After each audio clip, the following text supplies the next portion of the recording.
नमस्कार दोस्तों। तो ये क्वेश्चन आप लोग देखो, ये भी question one of the most repeated questions में थे, ठीक है, जो हर एक गवर्नमेंट एग्जाम में पूछा जाता है, ठीक है। तो क्वेश्चन ऐसे बोलता है इसमें, देखो इसको दो टाइप से किया जा सकता है। एक जो कि है लॉन्ग मेथड, जिसमें आप एक अमाउंट का वैल्यू एक्स मानो और एक अमाउंट के बाद 3100 माइनस एक्स मानो। क्वेश्चन पूछ रहा है क्या कि कोई सम है, ठीक है, 3100 मेरे पास रुपया है, उसमें से कुछ पार्ट ऑफ मनी मैंने 8% पे लगाया और कुछ पार्ट ऑफ मनी मैंने 6% पे लगाया, ठीक है, 6% पर एनम पे लगाया। तो एक साल बाद लेकिन जब हम इंटरेस्ट रिसीव किए तो वो कितना था, टोटल इंटरेस्ट 3100 पे हम 212 रुपये इंटरेस्ट किए। अच्छा, जो एलिगेशन का मेथड होता है वो पहचानने का क्या तरीका होता है, यही तरीका होता है कि आपको ना दो चीज़ें दिया हो, दो अमाउंट्स दिया हो और उन दोनों अमाउंट्स का एवरेज दिया होता है बीच में, ठीक है।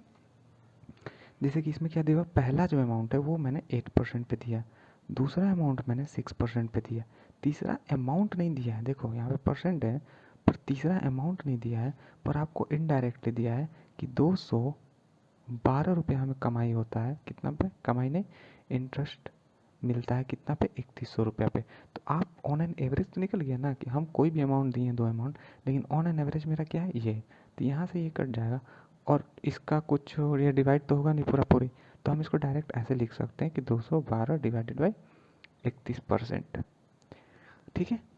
अब देखो एलिगेशन का क्या नियम है कि जो बड़ा अमाउंट होगा, जो यहाँ पे जो भी इन दोनों में से बड़ा होगा उससे माइनस करेंगे और इसमें से जो बड़ा होगा उसमें से इसको माइनस करेंगे। तो यहाँ पे थोड़ा मुश्किल है, तो क्यों ना हम 31 को एलसीएम ले लें, तो यही वाला पार्ट, ये वाला पार्ट क्या बन जाएगा पता है आप लोग को, 31 अगर एलसीएम लोगे तो 31 से इसमें इंटू करोगे 8 और 24, 31 से इसमें इंटू करेंगे 6 एंड 18, सही है, ठीक, 6 छत्री 18, यहाँ नीचे 31 से करेंगे तो एक बार में जाएगा और बचेगा 212। यहाँ देखो एलिगेशन में क्या करते हैं, इन दोनों में से ये बड़ा अमाउंट है तो इसको इसमें से माइनस करेंगे, ठीक है। इसमें से जब माइनस करेंगे तो ये कितना हो जाएगा, कितना हो जाएगा, 86, 4, 14 और 12, 14 और 12 कितना होता है 26, और ये कितना हो जाएगा 12, यानी कि यहाँ 6 और यहाँ पे 36, यानी कि जो अमाउंट्स हैं, जो 1300 जो अमाउंट है, ये जो 3100 अमाउंट है, इन दोनों को हम किस रेशियो में दिए हैं, हम 26:36 के रेशियो में दिए हैं, तभी देखो ये वेटेड एवरेज का है। एलिगेशन किससे बनता है, वेटेड एवरेज से। तो अगर आपको वेटेड नहीं एवरेज पता है तो आप वेटेड एवरेज देख सकते हो, ठीक है। वेटेड एवरेज क्या होता है, एलिगेशन उसी से बनता है, तभी आपको ये सारे कॉन्सेप्ट क्लियर होगी, क्यों हम लोग माइनस करते हैं, क्यों प्लस करते हैं, ठीक है। ये वेटेड एवरेज है, एक एवरेज होता है, एक वेटेड एवरेज होता है, जिसको हम लोग एलिगेशन बोलते हैं, तो ये एलिगेशन है।